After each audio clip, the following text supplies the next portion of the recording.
Hi friends, ಇದು ಏನು ತಿನ್ನೋ ಒಂದು ತಿನಿಸಿದು ಇದು ಏನು ಅಂತ ಹೇಳ್ತೀರಾ? ಓಕೆ, ಒಂದು ಒಗಟು ಮೂಲಕ ಹೇಳ್ತೀನಿ, ಅದೇನು ಅಂತ ಆನ್ಸರ್ ಮಾಡಿ. ಅಪ್ಪ ತುಪ್ಪ ಎತ್ತ ಮೂಸ.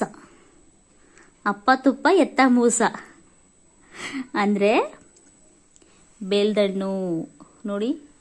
ಅಂದರೆ ಅದು ಮರದ ಮೇಲೆ ತಪ ತಪ ಅಂತ ಬೀಳುತ್ತೆ, ಅದನ್ನು ಎತ್ಕೊಂಡು ನಾವು ಮೂಸ್ ನೋಡ್ತೀವಿ ಫಸ್ಟ್, ಅನ್ನ ಇದೆಯೋ ಇಲ್ವೋ ಅಂತ. ಅದಕ್ಕೆ ಅಪ್ಪ ತುಪ್ಪ ಎತ್ತ ಮೂಸ ಅಂತ ಹೇಳ್ತಾರೆ ಒಗಟೋದು. ಇವತ್ತು ನನಗೆ ಸ್ವಲ್ಪ ಬೇಜಾರಾಗ್ತಾ ಇತ್ತು, ತಿನ್ನೋಕೆ ಏನು ಮನೇಲಿ ತಿಂಡಿಗಳಿರಲಿಲ್ಲ. ಅದಕ್ಕೋಸ್ಕರ ಈ ಬೇಲ್ದಣ್ಣು ಇತ್ತಲ್ಲ ನೆನ್ಪು ಮಾಡಿಕೊಂಡು ಅದನ್ನು ನಾನು ಉಪ್ಪು ಖಾರ ಮಿಕ್ಸ್ ಮಾಡ್ಕೊಂಡು ತಿಂತಾ ಇದ್ದೀನಿ. ತುಂಬ ಚೆನ್ನಾಗಿರುತ್ತೆ. ನೆಕ್ಸ್ಟ್ ಇಲ್ಲಿ ಪಾನಕನೂ ಮಾಡಿದ್ದೀನಿ, ಬೆಲ್ಲದ ಪಾನಕನೂ ಮಾಡಿದ್ದೀನಿ. ಇದು ಸೂಪರ್ ಆಗಿದೆ. ಮಕ್ಕಳು ಸ್ಕೂಲಿಂದ ಬರ್ತಾರೆ, ಅವ್ರು ಯಾವುದನ್ನು ಚೂಸ್ ಮಾಡ್ತಾರೆ ನೋಡೋಣ. ಅದು ಅವ್ರಿಗೆ ಯಾವ್ದು ಇಷ್ಟ ಅದನ್ನು ತಿನ್ನಲಿ. ನಾವು ಚಿಕ್ಕರಲ್ಲಿ ಇದಕ್ಕೆ ಬೇಲ್ದಣ್ಣಿಗೆ ಸಕ್ಕರೆ ಮಿಕ್ಸ್ ಮಾಡ್ಕೊಂಡು ತಿಂತಾಯಿದ್ವು, ಮತ್ತು ಉಪ್ಪು ಪುಡಿ ಖಾರ ಪುಡಿ ಮಿಕ್ಸ್ ಮಾಡ್ಕೊಂಡು ತಿಂತಾಯಿದ್ವು. ಚೆನ್ನಾಗಿರುತ್ತೆ. ಇವಾಗ ಪಾನಕ ಮಾಡಿದ್ದೀನಿ. ಮತ್ತು ಬೇಲದ ಕಾಯಿಗೂ ಸಹ ಅದನ್ನು ಕಾಯಿ ಇರುತ್ತಲ್ಲ, ತುಂಬ ಕಸಕಟ್ಟೆ ಕಾಯಿ ಅಂತೀವಿ, ಆ ಕಾಯಿನ ತಿನ್ನೋಕ್ಕಾಗಲ್ಲ, ಒಗರಿರುತ್ತೆ. ಅದನ್ನು ತುರಿದ್ಬಿಟ್ಟು ಅದಕ್ಕೆ ಉಪ್ಪು ಪುಡಿ ಖಾರದ ಪುಡಿ ಮಿಕ್ಸ್ ಮಾಡ್ಕೊಂಡು ತಿಂದ್ರೆ ಸೂಪರಾಗಿರುತ್ತೆ. ಕೆಲವರು ಅದನ್ನು ತುರಿದ್ಬಿಟ್ಟು ತೊಳಿತಾರೆ ನೀರಿನಲ್ಲಿ, ತೊಳೆದ್ಬಿಟ್ಟು ಹಿಂಡ್ಬಿಟ್ಟು ಮಿಕ್ಸ್ ಮಾಡ್ಕೊತಾರೆ ಉಪ್ಪು ಖಾರನ. ಉಪ್ಪು ಖಾರ ಮಿಕ್ಸ್ ಮಾಡಿಕೊಂಡು ಅದಕ್ಕೆ ಸ್ವಲ್ಪ ಒಗ್ಗರಣೆ ಬೇಕಾದ್ರೂ ಹಾಕೊಳ್ತಾರೆ.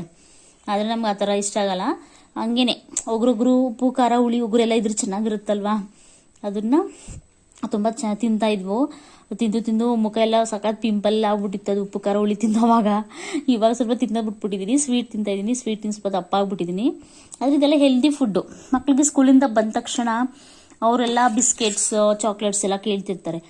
ಅದ್ರ ಬದಲು ಈ ಥರ ಡಿಫ್ರೆಂಟಾಗಿ ಇದರಲ್ಲೂ ಸ್ಪೈಸಿಯಾಗಿರೋದು, ಕುರ್ಕುರೆಗಿಂತ ಚೆನ್ನಾಗಿ ಸ್ಪೈಸಿಯಾಗಿರೋಂಥ ಇದರಲ್ಲೂ ಮಾಡ್ಬೋದು ಅಂತೇಳಿ ಮಾಡಿಟ್ಟಿದ್ದೀನಿ. ನೋಡಿ ಎಷ್ಟು ಚೆನ್ನಾಗಿದೆ ಗೊತ್ತಾ.